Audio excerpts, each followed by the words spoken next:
आदाब, मैं फ़ारूक खान, संपादक इकरा पत्रिका। थार न्यूज़ इकरा पत्रिका के इस चैनल में आपका स्वागत है, आपका इस्तकबाल है।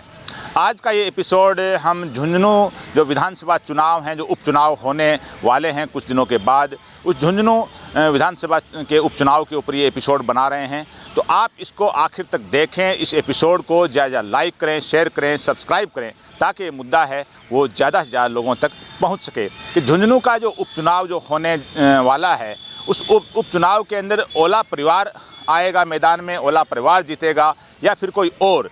इसी सब्जेक्ट पे ये एपिसोड हम बना रहे हैं। तो झुंझुनू का जो विधानसभा उपचुनाव है, वो संभावना ये है कि राजस्थान की जो 5 सीटों पे जो उपचुनाव होने वाले हैं, उसी के साथ उसी में जो 5वीं सीट जो झुंझुनू है, उसके अंदर जो ये अक्टूबर के अंदर जो हरियाणा और महाराष्ट्र के जो विधानसभा चुनाव होने वाले हैं, उसमें संभावना ये है कि राजस्थान की 5 सीटों पर उपचुनाव होंगे, जिसमें झुंझुनू उपचुनाव भी शामिल है। तो झुंझुनू से जो वर्तमान में जो विधायक थे 2023 के अंदर जो जीते थे कांग्रेस से ब्रजेंद्र ओला, वो लोकसभा चुनाव जीत करके कांग्रेस के सिंबल पे सांसद बन गए हैं, तो सीट खाली हो गई है।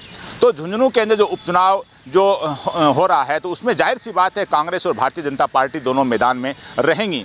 तो कांग्रेस के बारे में जो चर्चा ये है कि वहाँ जो ओला परिवार है, उसी से कोई न कोई बंदा आएगा, क्योंकि जो खबर ये है वो सियासी गलियारों में जो चर्चा है कि ब्रजेंद्र ओला ने जब लोकसभा का चुनाव लड़ना तय किया था, तो पार्टी को एक कहा था कि जो मैं चुनाव जीत करके आने के बाद में जो उपचुनाव होगा विधानसभा का, तो उसमें टिकट है मैं चाहूँ उसी को मिले, यानी उन्हीं के परिवार को मिले।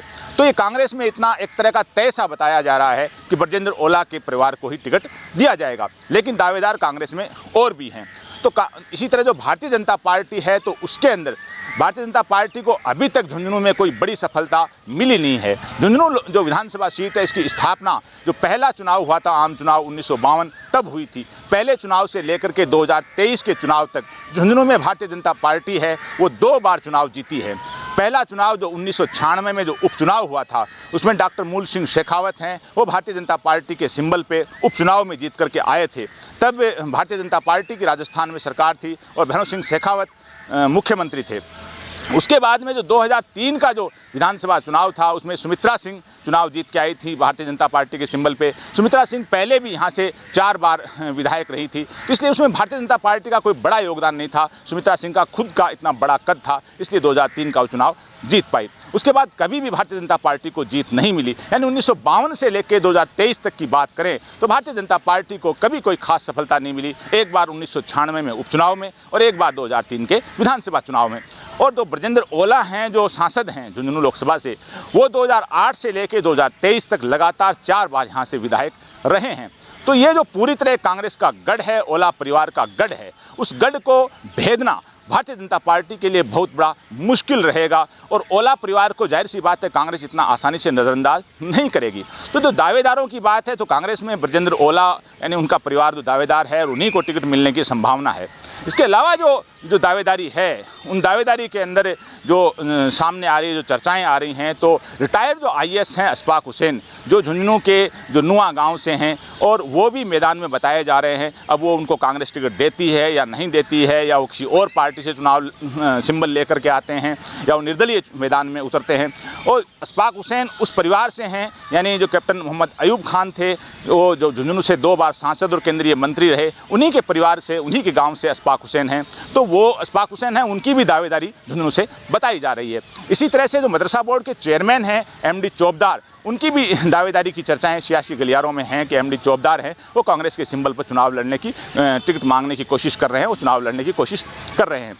तो MD चौबदार के बारे में यह है कि MD चौबदार को अशोक गहलोत ने अपने तीसरे कार्यकाल में यानी 2023 के अंदर 5-6 महीने पहले उनको मदरसा बोर्ड का चेयरमैन बनाया। MD चौबदार ने अपने पूरे 5-6 महीने के कार्यकाल में रोज़ रील, पब्लिसिटी और फुल पेज के विज्ञापन आए दिन अखबारों में दे करके, और जो पैरा टीचर थे उनको नियमित कर दिया, उनको ये दे दिया, वो दे दिया।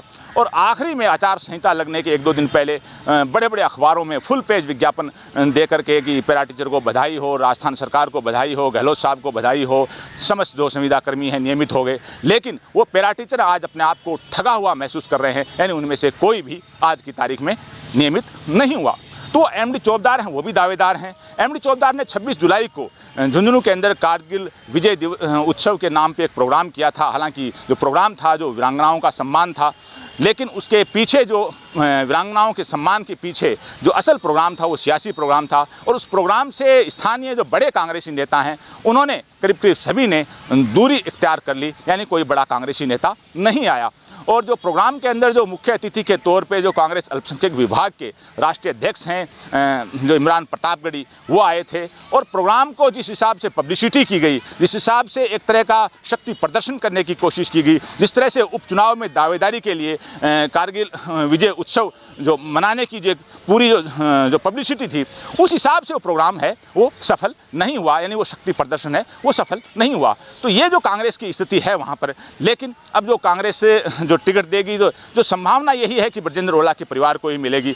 अब जो भारतीय जनता पार्टी के लिए जो जीतना इसलिए भी ज़रूरी है कि राजस्थान के अंदर सरकार है वो भारतीय जनता पार्टी की है, और अमूमन उपचुनाव जो पार्टी जो सत्ता में होती है वो जीतती है, लेकिन भारतीय जनता पार्टी की स्थिति वहाँ पूरी तरह से डावाडोल है कि भारतीय जनता पार्टी लगातार चुनाव हार रही है। भारतीय जनता पार्टी तभी जीत सकती है कि मजबूत कद्दावर आदमी है कोई मैदान में आए, और उसकी तलाश में है जो भारतीय जनता पार्टी के पास वहाँ स्थानीय तौर पर कोई नहीं है। दूसरा, भारतीय जनता पार्टी का त्रिकोणीय समीकरण अगर बनता है, सामने कोई मुस्लिम उम्मीदवार किसी और पार्टी से या निर्दलीय मैदान में उतरता है, तो भारतीय जनता पार्टी की एक तरह की उम्मीद बनती है। लेकिन अगर भारतीय जनता पार्टी और कांग्रेस की आमने सामने की टक्कर होती है और उसमें ब्रजेंद्र ओला के परिवार का उम्मीदवार होता है, तो वहाँ भारतीय जनता पार्टी है पूरी तरह से कमज़ोर साबित अभी लग रही है। अब ये देखने वाली बात है कि जो चुनाव घोषित हो जाएंगे, कौन कौन उम्मीदवार मैदान में रहेंगे, त्रिकोणीय रहेगा या आमने सामने का मुकाबला रहेगा। लेकिन भारतीय जनता पार्टी तभी वहाँ जीत सकती है जब मुकाबला है त्रिकोणीय हो, और कांग्रेस के लिए पूरी तरह अभी तक की वहाँ संभावना है कि कांग्रेस है उसका पलड़ा भारी है। लेकिन ब्रजेंद्र ओला की क्या जो अन्य दावेदार हैं वो टिकट कटा पाएंगे, यानी उनके परिवार को टिकट रुकवा पाएंगे और खुद ले पाएंगे, इसकी संभावना दूर दूर तक नहीं लग रही है। फिर भी उम्मीद पर दुनिया कायम है। चुनाव घोषित होने के बाद, टिकट वितरित होने के बाद, फार्म भरने के बाद मालूम पड़ेगा कि कौन कौन मैदान में है, टक्कर आमने सामने की है या त्रिकोणीय मुकाबला है। आज के इस एपिसोड में बस इतना ही। जय हिंद, जय भारत।